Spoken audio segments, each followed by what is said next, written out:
Well, the top story tonight, a surprising move. The Reserve Bank's Monetary Policy Committee decided to cut the key policy rate by 25 basis points. This was the first policy decision under Governor Shaktikanta Das and the first rate cut since August 2017. 4 members of the committee voted in favour of the rate cut, including the new governor and also the usually hawkish executive director at the RBI, Michael Patra. But Deputy Governor Viralacharya and MPC member Chetan Ghate voted for a status quo. However, the MPC voted unanimously to change the policy stance from calibrated tightening to neutral. Now, the main reason for the rate cut is the RBI's benign inflation outlook. According to the central bank, prices of food items continue to surprise on the downside, and even electricity prices are showing moderation.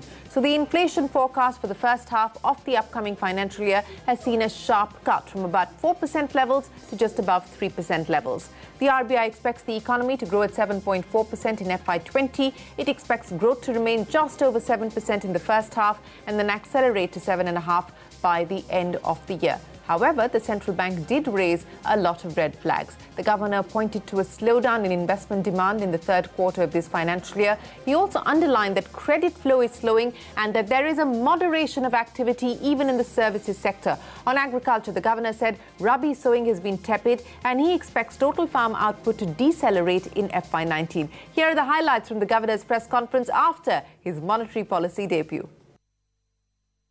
The shift in stance of monetary policy from calibrated tightening to neutral also provides flexibility and the room to address the challenges to sustain growth of Indian economy over coming months, as long as the inflation outlook remains benign. The decisions of MPC in this regard will be data-driven and in consonance with the primary objective of monetary policy to maintain price stability while keeping in mind the objective of growth. More recent high-frequency indicators point to investment demand losing some pace in the third quarter of 2018-19, while credit flows to industry remain muted. Survey-based indicators point to weakening of demand conditions in the manufacturing sector.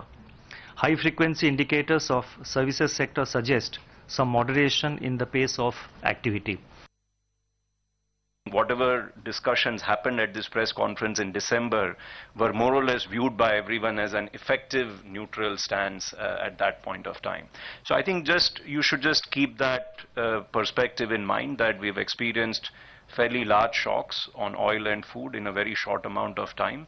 One point in one sentence I would like to stress that is also mentioned is that at least as per some of the output gap measures, there is a small opening up of output gap, that the actual output has gone slightly below the potential. And as Governor said, because the inflation trajectory is kind of below the headline rate, the committee as a whole believed by majority that there was space for a rate cut as well this time.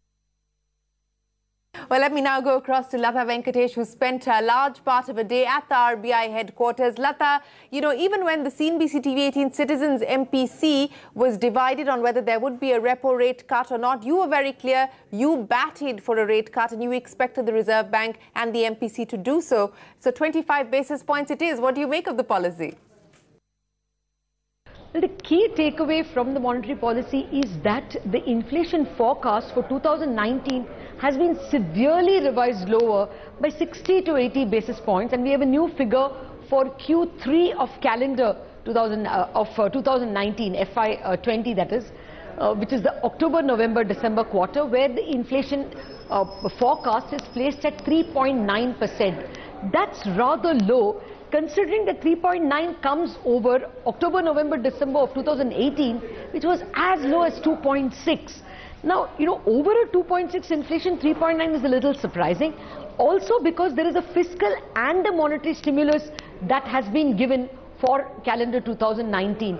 So a lot of economists are wondering whether inflation in the fourth quarter of the calendar will be as low as 3.9.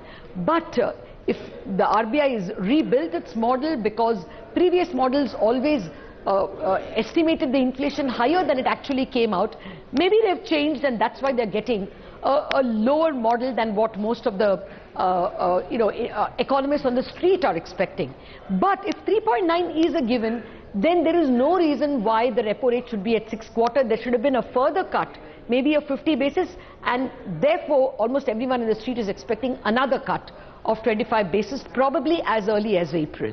That's the first takeaway, that the inflation expectation is rather aggressive. It definitely opens the road for another cut. The second point to note is that immediately the cut is totally academic, because there is a dearth of deposits in the banking system. Bankers cannot reduce their deposit rate.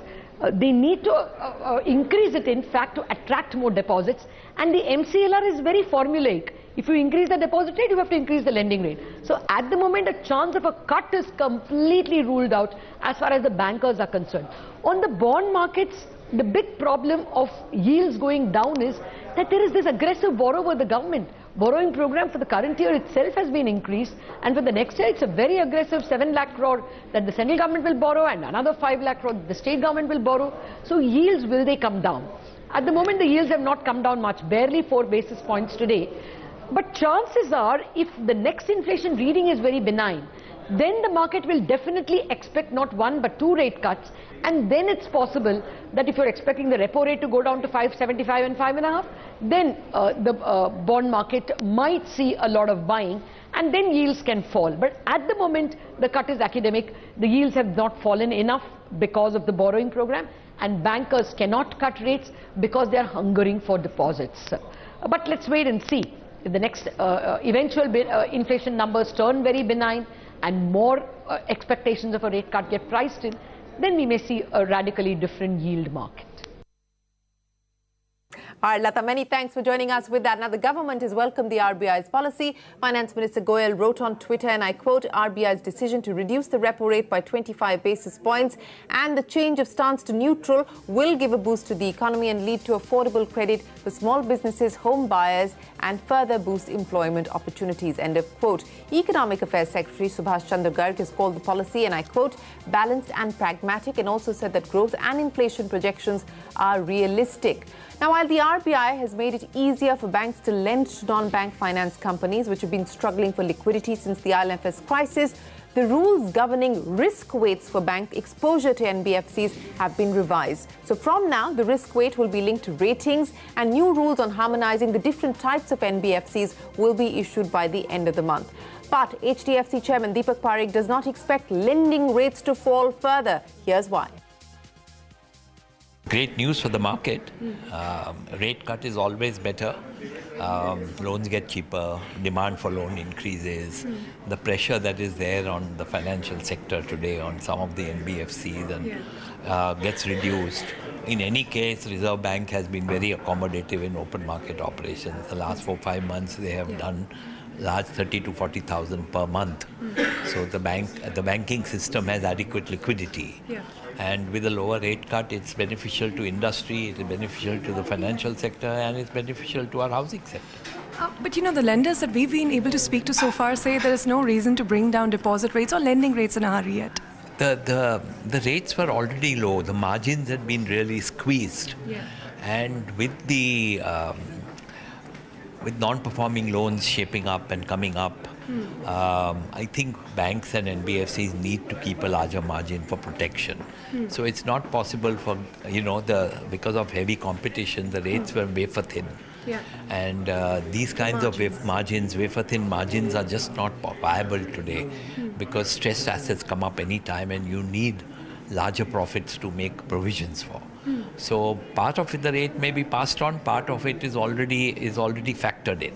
But how soon, given that, the position of the governor, it seemed that there's room for further rate cuts. The inflation projections have been brought down significantly. The good news is the inflation is down, which is very good news. So if it's sustained over a period of time, then it's very good news for India.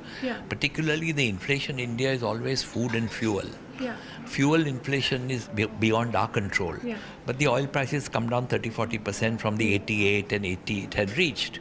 It's 50s and 60s now, 50s, more manageable. So fuel inflation has come down. Food inflation has been extremely low. I have not seen such low food inflation now that we have in the past many years.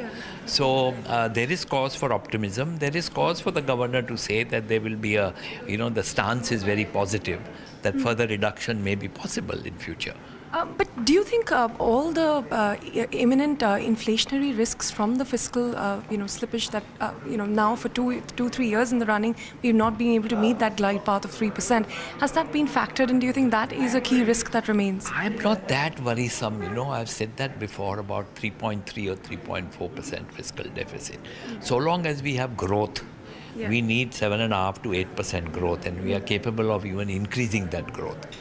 If we can see growth and look at the number of infrastructure projects taking place across the country, 7 cities are doing metro, new airports are coming up, old airports are being privatized, the amount of road construction that the transport ministry is doing, affordable housing, massive construction boom. So I see cement companies started talking about putting up new facilities because cement capacity will be exhausted in the next couple of years to 3 years. So don't expect a move down in lending rates. It was a volatile day of trade on the Lal Street. The markets initially recovered from the day's low on account of the Monetary Policy Committee's decision to cut. The market then gave up its gains, and both the Sensex and the Nifty went back into negative territory in the last hour and finally ended the day absolutely flat. The Nifty Bank followed suit, ending mildly in the red. However, the mid-caps did have a strong day. But let's now talk about the big story outside of the Reserve Bank policy. On our earnings watch today, Tata Motors has missed the mark on all parameters. This as Jaguar Land Rover reported a loss for the third straight quarter. JLR posted a one-time loss of 28,000 crore rupees due to asset impairment. Sonia Shenoy is standing by with the key highlights. Sonia, shocker for quarter there for Tata Motors. Well, thanks a lot for that. It was a shocker for Tata Motors this time around. Hugely negative numbers, a big consolidated loss of 26,900 crores because of a one-time loss of 27,000 crores that they had to incur on account of impairment of JLR's assets. But even if you strip that off, the Jaguar Land Rover core operational performance has weakened substantially. It's the third consecutive quarter of losses for JLR. In fact, JLR has reported a net loss of £3.1 billion this time around, much higher than what they saw last quarter. But the biggest disappointment really lies on the margin front. 7.3% margins is what Jaguar Land Rover reported, much below street expectations of around 11% and a 360 basis points fall on a year-on-year basis. The management blamed it on weakness in China as well as the destocking impact. Even the standalone numbers were nothing to talk about. In fact, standalone revenues grew just 1.5% year-on-year to 16,200 odd crores, and it recorded a 600 crore profit. However, the standalone business is very small. The big disappointment really comes from Jaguar Land Rover. On that context, the management did mention that the demand situation continues to be quite muted and things could continue to be challenging despite the cost control efforts that they have undertaken. Watch out for Tata Motors. That stock is going to be under pressure tomorrow. Now, seller entities Cloudtail and Appareo, in which Amazon has an equity stake, are back to selling on the e-commerce company's marketplace, days after they were delisted to comply with the new FDI rules. Sources say Amazon has restructured its holding in the parent company of Cloudtail to fall below 24% from the initial 49%, selling the rest to Narayan Murthy's Catamaran. Let's go across to Mugdha Variyar to understand this further. Mugdha, what exactly has Amazon done to ensure that it is in compliance with the FDI regulation?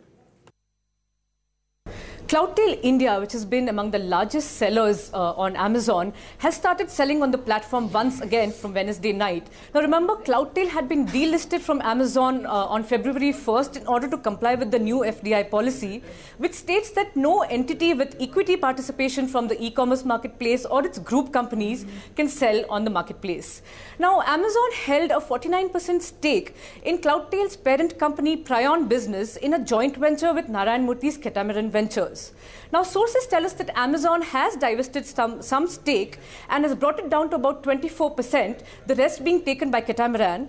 Now, this is in order to comply with RBI's definition of a group company under FDI. Now, Amazon is also said to be initiating a similar process for another one of its seller entities, Appareo, which is also a joint venture with the Patni Group. Now, what sources are telling us and what legal experts are telling us is that Amazon may be assuming that indirect equity participation in a vendor may be allowed because the policy does not clearly make a distinction between direct and indirect equity participation. Now, this is also exactly what the Confederation of All India Traders is seeking clarity on, and has written to the Commerce Ministry today accusing Amazon of circumventing the policy, and has asked the ministry to clarify whether indirect stake in vendors is allowed. Now, Catamaran has said that it has made the necessary changes in order to be compliant under the press note 2, while Amazon India says that it does not hold any equity participation in any of its seller entities. Mugdha, thanks very much indeed. Now, the big political story tonight. In a speech that lasted for over 90 minutes, Prime Minister Modi launching a full frontal attack on the Congress party and the opposition in Parliament. The crux of the speech was 55 years of the Congress government versus 55 months of the Modi government. Prime Minister Modi listed out achievements of his government, from the rise in steel production to new startups. He also claimed that the opposition was fabricating the truth. Terming the so-called Mahagathbandhan as Mahamilawat, the Prime Minister said people will never accept an adulterated government. Here's a slice of that marathon 90-minute speech. 55 साल मेरे 55 महीने देश का चुनाव आयोग विश्व के लिए गौरव का केंद्र बनता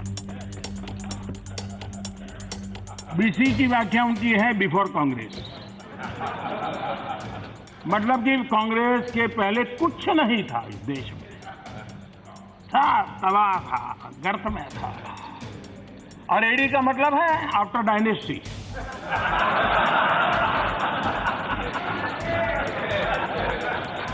यानी जो कुछ भी हुआ तो उन्हीं के बाद हुआ। आपने कहा मोदी संस्थाओं को खत्म कर रहा है, बर्बाद कर रहा है। हमारे यहाँ एक कहावत है, उल्टा चोर चौकीदार को डांटे।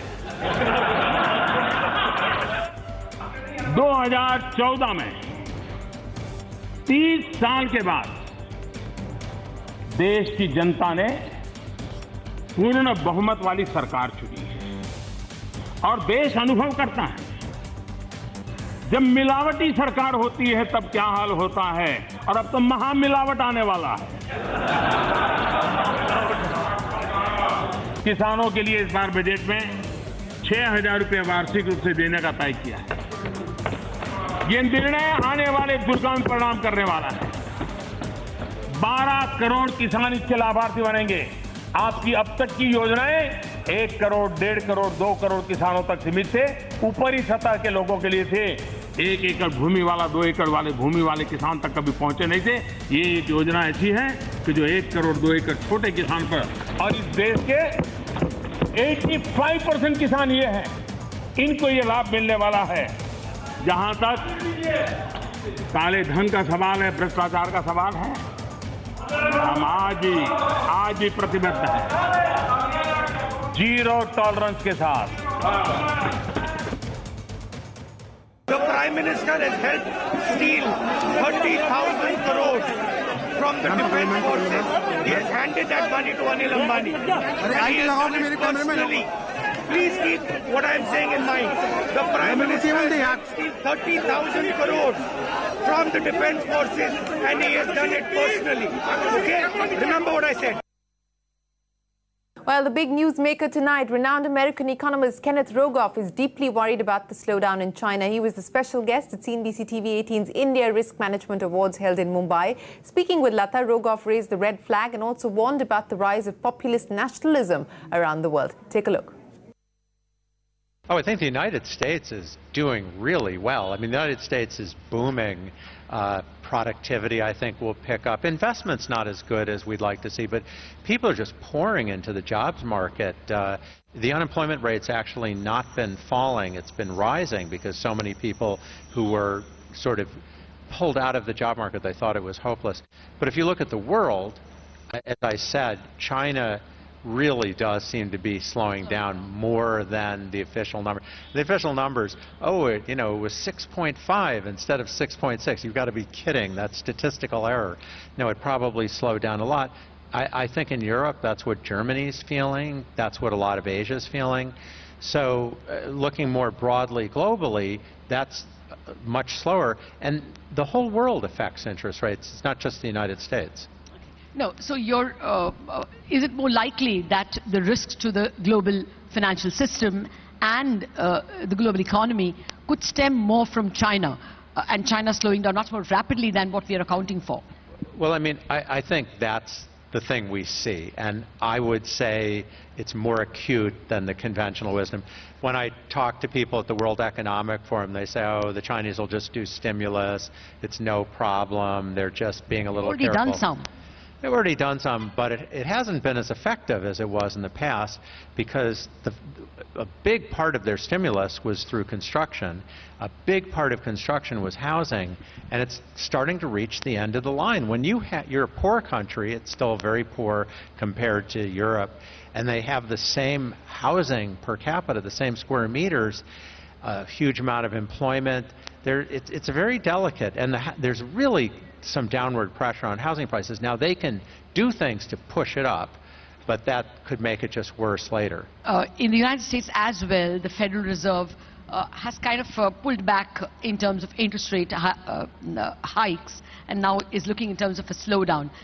You know, how much ammunition does it have if, you know, a slowdown genuinely hit? I mean, is there that much space for quantitative easing, or, you know, once again bloating its balance sheet? Is it prepared for a slowdown? No, it's not. It'll tell you that it is, that we've invented these new tools. So they have room to cut interest rates 2.5%, but in a typical recession, they cut them 5 or 6%. Quantitative easing is smoke and mirrors. I think a lot of research, my book summarizes a lot of it, has shown that quantitative easing in the United States is one branch of the government buying the debt of another branch of the government. The Federal Reserve is nominally independent, but it is owned lock, stock, and barrel by the Treasury. The Treasury owns its profits. Okay, well, just a final word on the, you know, the trade war. There are articles which now believe that this kind of populist nationalism is probably a new era that would last the next 30 years. I mean, you had the era of Keynesianism, which lasted probably from 1945 to 1975, and thereafter you had Thatcherism and Reaganism, and you know, China and Soviet Union moving towards markets. So there was this predominance of markets, which probably ended with the great financial crisis. And now a third era, which is populist nationalism. Do you think that that's how we should look at it? That there are going to be 30 years or maybe a couple of decades of populist nationalism? I'm more optimistic, cautiously more optimistic. You mentioned Keynesianism. That was an idea, and it worked. There was sort of freeing up markets, which happened all over the world. It was an idea, and for a long time it worked. This populist nationalism, there isn't really an idea. Okay. And the ideas of let's make everything free, let's give everyone the same income, let's have, you know, a socialist system. It doesn't work. It doesn't work. Basically anti-globalization. Do you think that that will be an idea which will catch fancy, and you know, you will see less of WTO, more of trade barriers for maybe a couple of decades now? Well, we may see some of it, but I don't think it'll last 30 years. It doesn't work. There'll be a backlash. So I think there needs to be redistribution of income. We need to deal with income inequality. This is not the way to do it. The Yogi Adityanath-led Uttar Pradesh government tabled its third budget today, and Finance Minister Rajesh Agarwal presented a budget of 4.79 lakh crore rupees for the upcoming fiscal. Now, that is an increased allocation of 12% compared to last year. And here's the big highlights that the government has proposed to spend a whopping 447 crore rupees on cow shelters.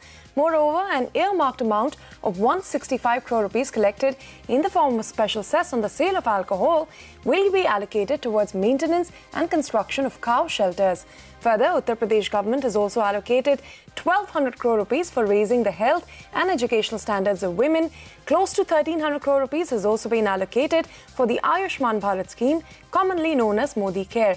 On the revenue front, the government has estimated receipts of over 4.7 lakh crore rupees, and Uttar Pradesh's debt liability has been estimated at around 30% of the state's GDP. Now down south to Karnataka then, the 7 Congress MLAs who were absent on day 1 of the budget session yesterday skipped the second day as well. This despite the Congress party issuing a whip to its lawmakers asking them to compulsorily attend this session. Now today, BJP lawmakers stormed into the well of the House, claiming that the JDS Congress coalition did not have the numbers to run the government. Now the House has been adjourned for the day. From Karnataka to Bihar, then, the Supreme Court has transferred the trial of Muzaffarpur State Run Shelter Home case to POSCO Trial Court in Delhi. The Apex Court ordered the trial to be completed within 6 months. To remember, an audit report revealed that nearly 34 girls were sexually and psychologically abused in the shelter home. The Apex Court today lashed out at the CBI for transferring former Joint Director A.K. Sharma, who was probing this case. And that's not all. It has also now summoned former interim CBI Director Nageshwar Rao to appear before it on the 12th of February, and the court did not spare the Bihar government either. CJI Ranjan Gogoi pulled up the Bihar government for its management of shelter homes, and he said, and I quote, "Enough is enough. We will ask Bihar Chief Secretary to appear before us. You can't let your officers to treat unfortunate children like this. Spare the children." End quote. On to some news from Delhi then, where heavy rain and hailstorm has lashed most parts of the national capital region, and over 30 flights have been diverted at the Delhi airport. These include 23 domestic and 9 international flights, which have now been diverted. Among the domestic flights, 9 flights were diverted to Jaipur, 3 to Lucknow, and 3 flights were diverted to Amritsar. Now, 2 flights were also diverted to Varanasi, and 1 flight was diverted to Indore. Some flights have also been cancelled. Now, the 5th edition of the Bengal Global Business Summit kicked off in Kolkata today, and the 2-day summit will stand witness to participation of around 36 countries. Addressing the summit, Mukesh Ambani said that Reliance will further invest 10,000 crore rupees in the state, and that's not all. Ambani had words of praise for Mamata Banerjee as well. He said that under her leadership, West Bengal was transforming into the best Bengal. Sachin Jindal, another corporate bigwig, also addressed the summit, and he said the JSW Cement plans to double the capacity of its Salboni unit in West Bengal. Here are the key highlights from that summit. Take a look.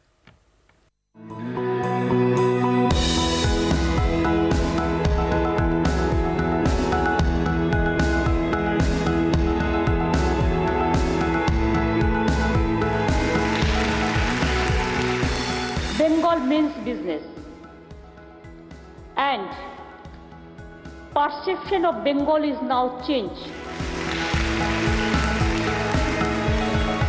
I am happy to be back in Kolkata, truly the city of joy.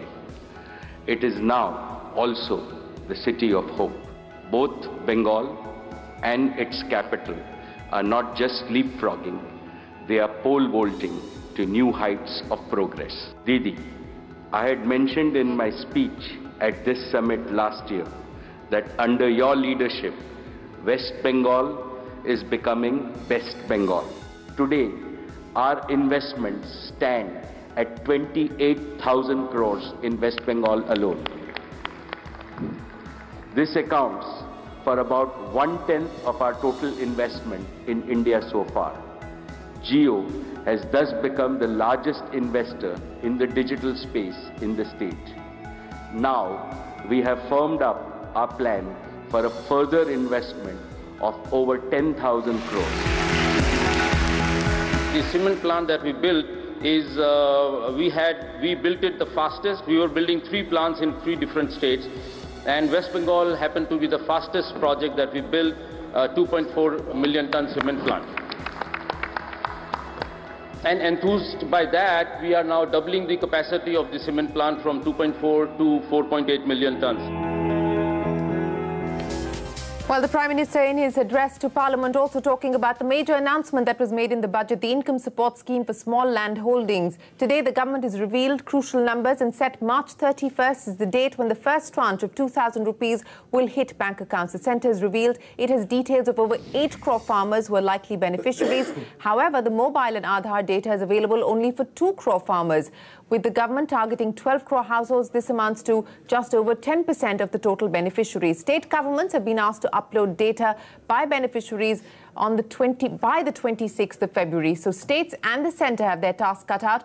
But sample this data. Since 2001, the number of cultivating farmers has steadily dropped, but the number from farm labourers has risen significantly. According to the census, UP alone has seen 65 lakh people getting added to the agri-labour force, but the number of cultivating farmers has dropped by 31 lakh. So even the government's move to incentivise land-owning farmers, agri-labourers, are rising across the country, and they will not be covered under the scheme. Remember, tenants are not covered under the scheme, only landowners are.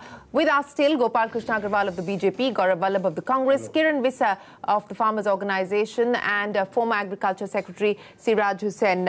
Gaurav, the Prime Minister again making a very specific attack at the Congress party, saying that you failed the cause of farmers, that all you did was provide a farm loan waiver to the tune of 53,000 crore rupees, and this government has done much more, and the latest move of providing income support will go a long way in changing not just the culture but also the income support for farmers. My question is that why data is not reflecting the same?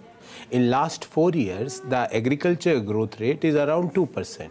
And during UP 1 and 2, the average agriculture growth was 4.5 to 4.7%. Why the data is not capturing?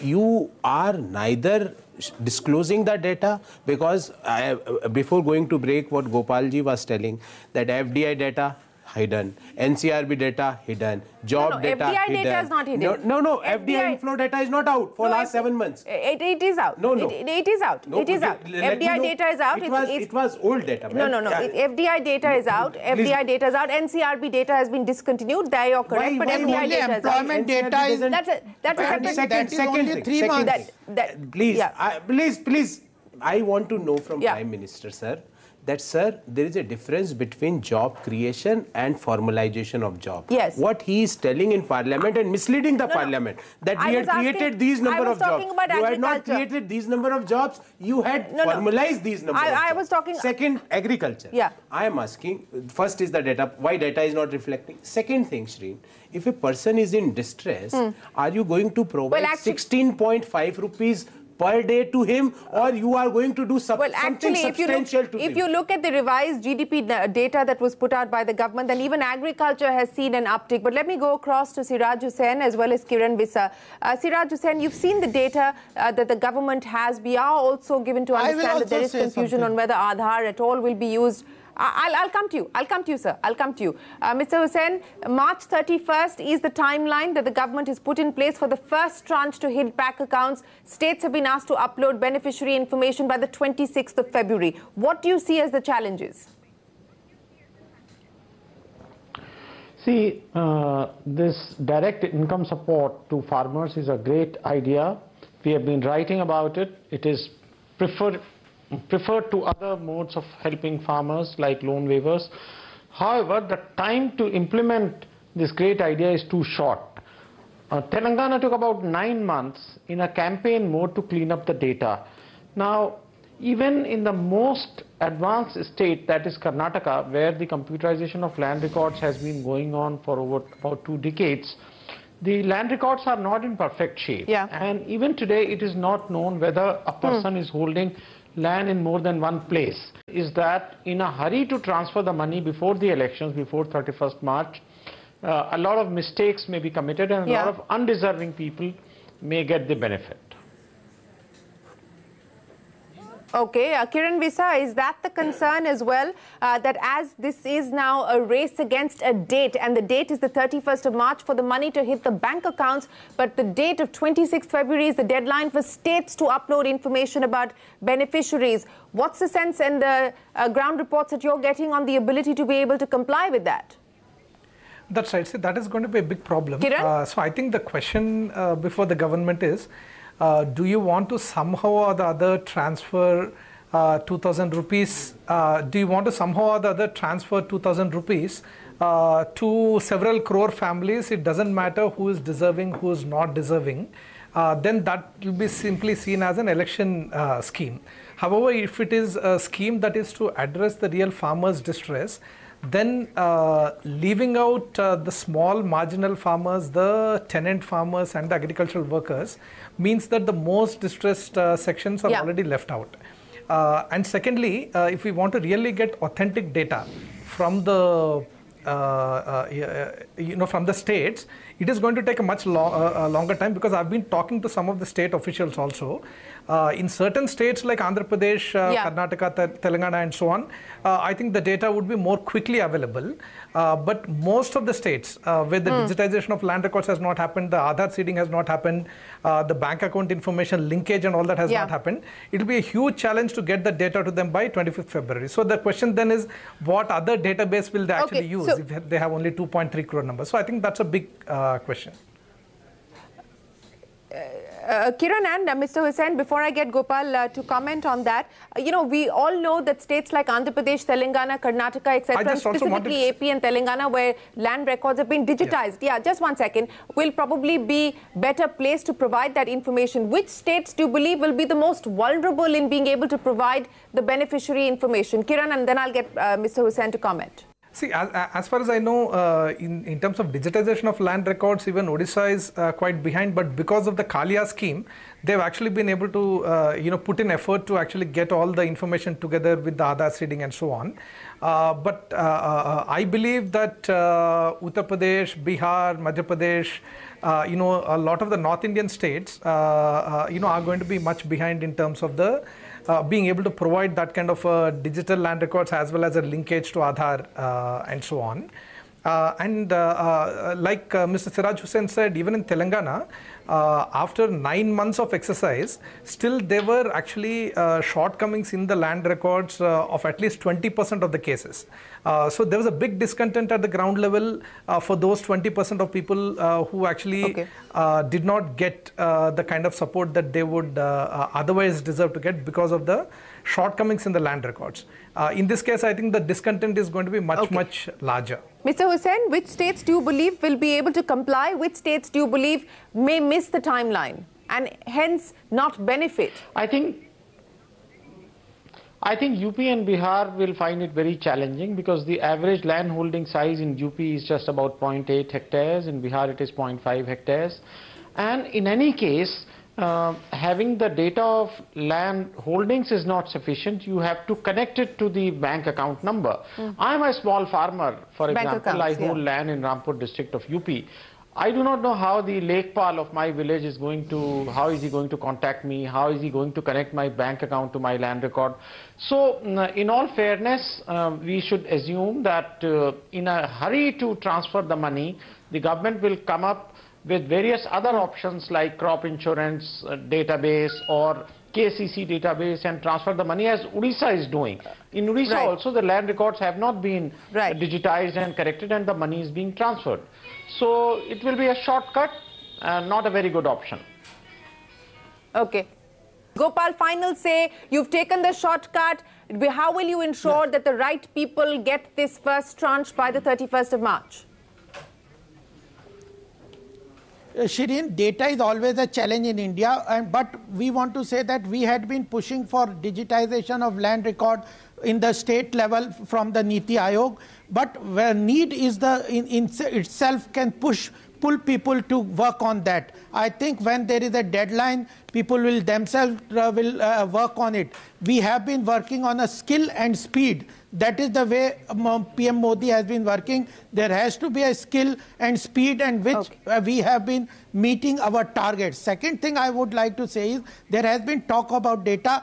MSP, I would like to show a figure from the budget is last year 62,000 crores was 62,000 crores were budgeted in the MSP. This year 1,51,300 crores have been budgeted. So amount has been increased by most than double.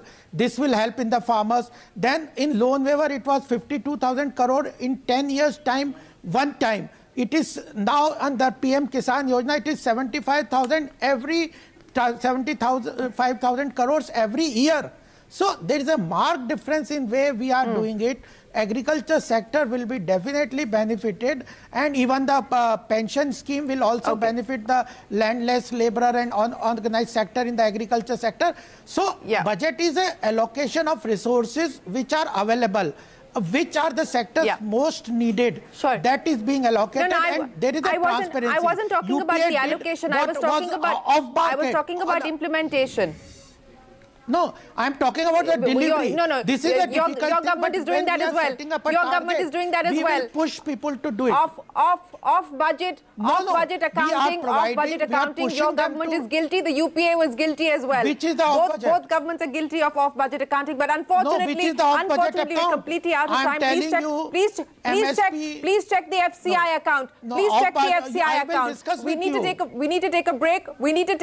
We're out of time. Kiran Bisa, Gopal Agarwal, Siraj Hussain, thanks very much for joining us here. March 31st, the timeline for the first tranche to hit accounts. Is it a race against time?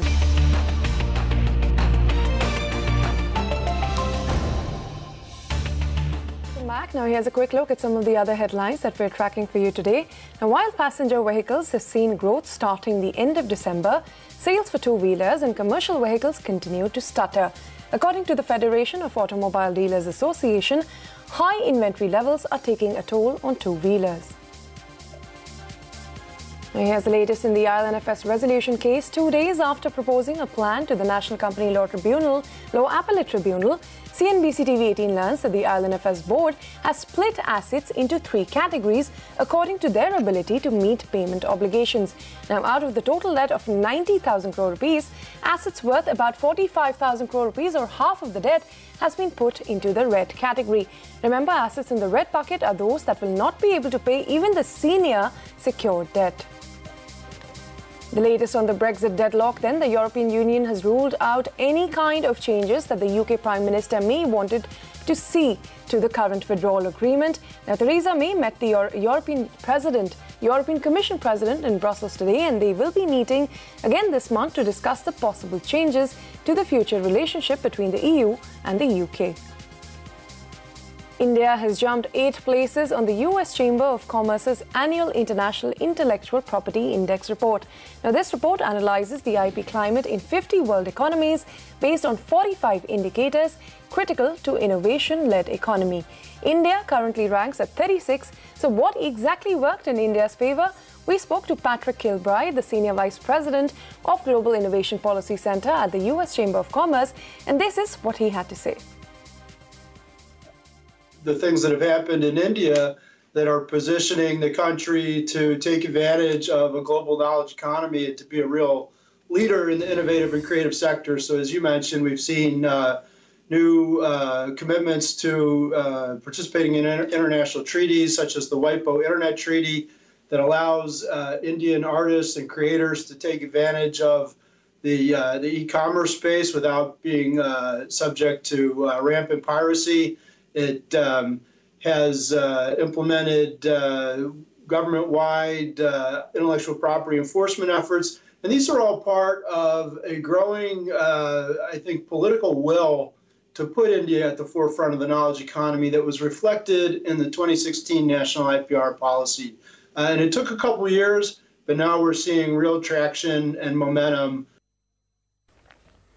All right, with that, we've come to an end of this edition of India Business Hour. Thank you for watching and have a good night.